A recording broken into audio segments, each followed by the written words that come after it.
we had a cabinet meeting today, and there were 5 agendas that were discussed and cleared in the cabinet meeting today. The first agenda was the ordinance that we brought in for the Captain Williamson Sangma State University Amendment Bill. As you are aware that we have expanded the scope of the Captain Williamson Sangma State Technical University and made it into a full-fledged state university now. But while we did the amendments to that, there were certain other concerns that were raised, and after discussion with the Honorable Governor and others and the Education Department, the amendment was being done to incorporate certain UGC norms that are there, and hence that amendment was cleared in terms of an ordinance today to put in the UGC norms which will be applicable in the Captain Williamson Sangma State University Act. So we have included those particular norms. There are many of them in detail, which I don't think I'll be able to go through, but just to give you a basic idea, for example, the Board of Governors, the structure of the Board of Governors as prescribed by the UGC, so that amendment will have to be incorporated. Then Board of Management as per prescribed by the UGC norms, that will be incorporated in this. Then other small changes that are there which are required as per the UGC rules and regulations. Those small changes, other changes will also be incorporated, but the major one is the Board of Governors and the Board of Management.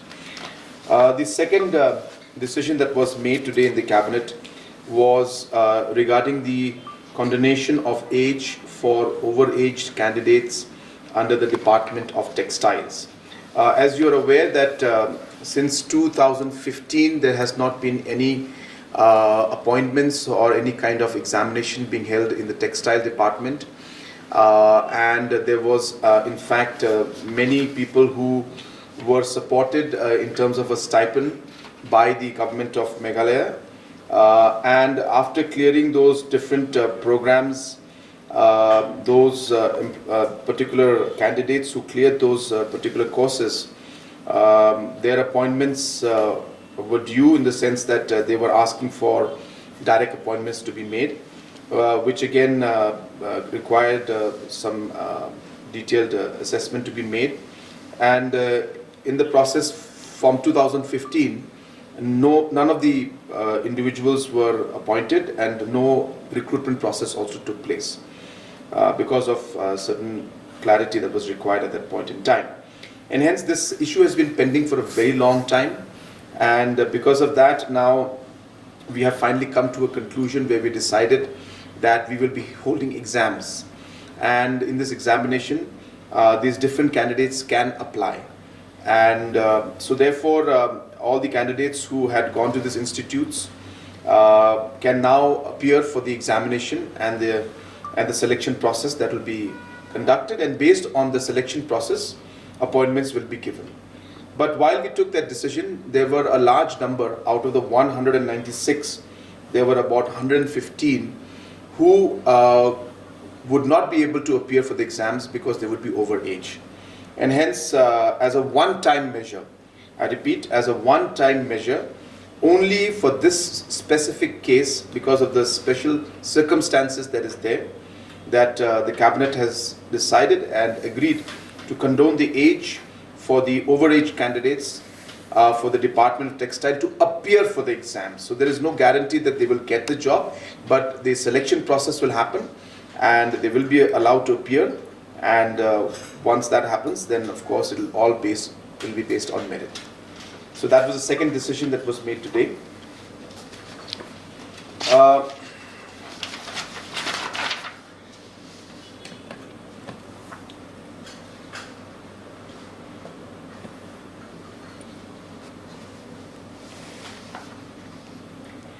The third decision that was there today, that was made, was regarding the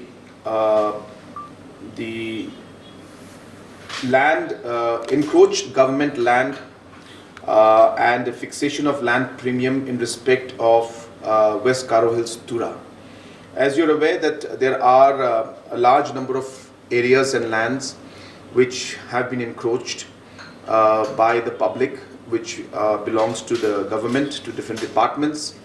And we had the same issue in William Nagar also, and the government had settled those lands along with the public, and discussions were made, and a long-term lease was given to the people out there. Hence, in the same line in Tura also, this proposal has come. The Deputy Commissioner has done an initial study, and they've submitted a report, and they've sought the permission of the Cabinet to move forward to find a way, wherever possible, to discuss and find a way to find an amicable solution to this long pending issue that is there. So many areas in Tura, especially in Walbakri, the Kopri area, even near the civil hospital, and so on and so forth, there are many areas which are government owned but public has encroached. And hence we have discussed this in detail, and we felt very strongly that these people have been settled there for a long time, and hence except in cases where the government requires the land for important projects, like for example if there's any land required for extension of medical purposes, or any land required for MPSC office or other places, the government will work towards finding an amicable settlement to these encroached lands. And hence the Cabinet today has agreed and asked the Deputy Commissioner to submit a detailed report with all the maps and different areas, and a cut-off date and the rates. So that decision also was made today in the Cabinet. And as I said, this is a long pending issue that has affected Tura, and we have decided that we should find a way forward and come to some kind of solution in this particular issue. The next decision that was made by the Cabinet today was the amendment of the service rules of the Meghalaya Civil Defence and Home Guards. It is a very simple aspect that there are about 300-400 posts that are there which are lying vacant, so there was a move to fill up those posts like we're doing in all the other departments like education and health and also in police. So in Home Guards and Civil Defence also, the department has asked for certain amendments in the education qualification and bring it at par with what is there in the police department.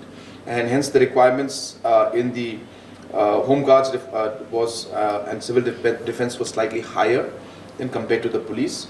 And hence they have requested and urged that they should be at par with what is there in the police. And the Cabinet has agreed to that particular decision so that they can go ahead with the recruitment process. The last decision that we had made was an amendment in the Meghalaya Public Service Commission regulations. As you're aware that in that particular the order in the resolution that is there and in the rules, the word backward classes also appears in the particular rules of the MPSE. And hence the backward class, as per the reservation policy of the state, there is no reservation for backward class in our state. So hence the word being there in the rules is actually not really serving any purpose. So therefore the decision was made today that since there is no specific reservation for backward classes, and hence there is no need for the word backward classes to be there, and hence we have removed the word backward classes today. So these were the decisions that were made in the Cabinet today.